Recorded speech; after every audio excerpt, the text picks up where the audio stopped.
I didn't recognize the group name at first. Real Family O.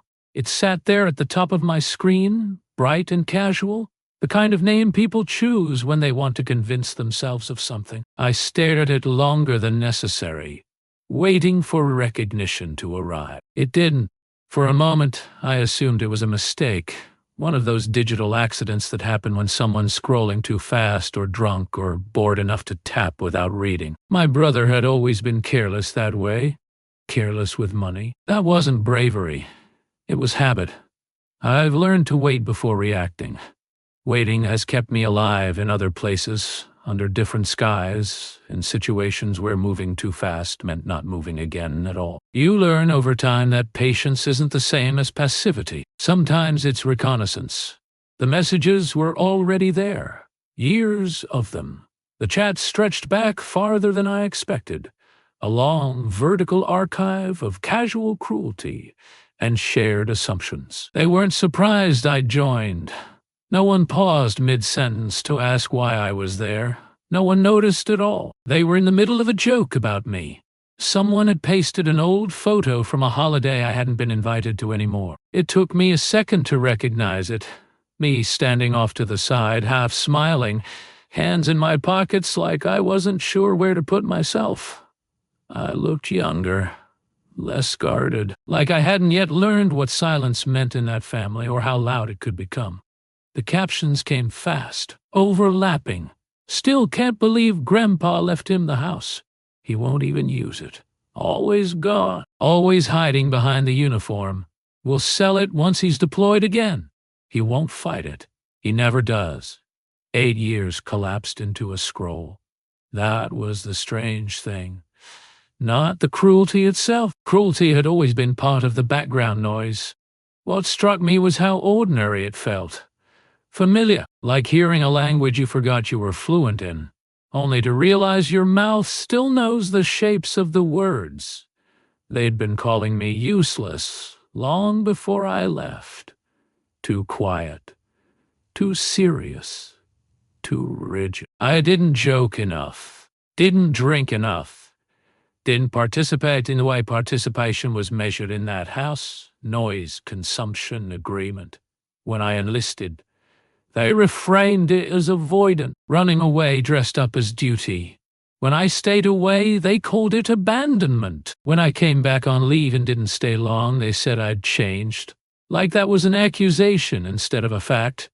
And when Grandpa died, when the will was read and the house was left to me, the only solid thing anyone had ever given me, they treated it like a clerical error, a typo waiting to be fixed, something temporary, pending correction by people who knew better. I set the phone down. No cinematic moment where my hands shook or my vision blurred. No surge of righteous fury. Just a tightening behind my eyes. The kind that comes when something finally aligns, and you realize how much energy you've wasted pretending it didn't. It wasn't pain exactly. It was clarity. I took screenshots. Slowly. Methodically, names visible, dates clear, context intact. I didn't crop out the jokes or the emojis or the casual phrasing. I didn't add commentary or captions. No highlighting, no editing, evidence, not drama. When I was done, I typed one line. Thanks for the evidence. No punctuation, no explanation, no accusation. I sent it and muted the chat before the typing indicators could bloom like panic. I didn't want to see the scramble. I didn't want to watch them realize in real time that the room they'd been speaking freely in had always had a door. The next morning, I reported back to base like nothing had happened. Routine has a way of sanding down emotional edges. You wake up. You dress. You follow orders. You complete tasks that have clear parameters and measurable outcomes. It's comforting, in a way, to exist in a system that doesn't care about your family history or your emotional state. The work gets done whether you're unsettled or not. By the time my leave request cleared, the group chat had gone silent. Not apologetic. Calculating. Coming home didn't feel like a return. It felt like a logistical stop. A box to check before moving on to the next assignment. I packed lightly. I always did. The house was exactly as I'd left it. Dust in the corners, Grandpa's old radio still on the shelf, permanently tuned to a station that barely came in anymore. The door sticking in the frame the way it always had, requiring a specific angle and a little patience to open properly. Some things don't change because no one else bothers to learn how they work. I slept there the first night without turning on many lights. I didn't feel the need. The rooms held their shape in the dark. I knew where the floorboards creaked, where the walls caught the cold. There was something grounding about occupying space that had been treated like an abstraction by everyone else.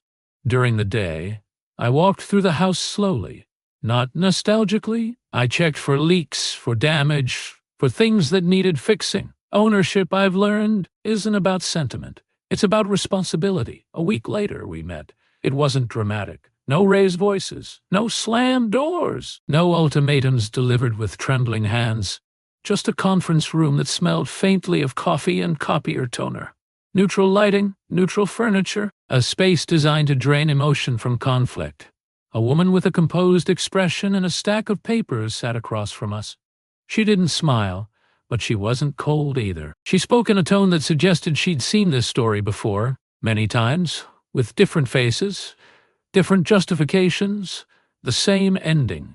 She read aloud from the screenshots. Not all of them. Just enough. Dates, names, explicit plans, casual jokes that became intent once spoken into the room. Words that had been harmless when they lived only in a private thread suddenly carried weight when given air. My family shifted in their chairs. My brother stared at the table like it had personally betrayed him. My mother folded and unfolded her hands, as if searching for the right configuration that might fix things. The woman stopped reading and folded her hands. Based on this, she said, any attempt to transfer or sell the property without the owner's consent would constitute fraud. Continued pressure could be construed as harassment. She didn't look at me when she said it. She didn't need to. Authority doesn't perform for the wrong audience. No one argued. No one laughed. No one tried to minimize it with jokes or nostalgia or family history. The power didn't swing dramatically from one side to the other. It settled. Afterward, in the parking lot, my mother asked me why I hadn't just talked to them first. Her voice wasn't angry. It wasn't soft either. It was tired, like she'd been carrying the weight of this narrative for a long time and didn't know how to put it down. The aftermath wasn't clean.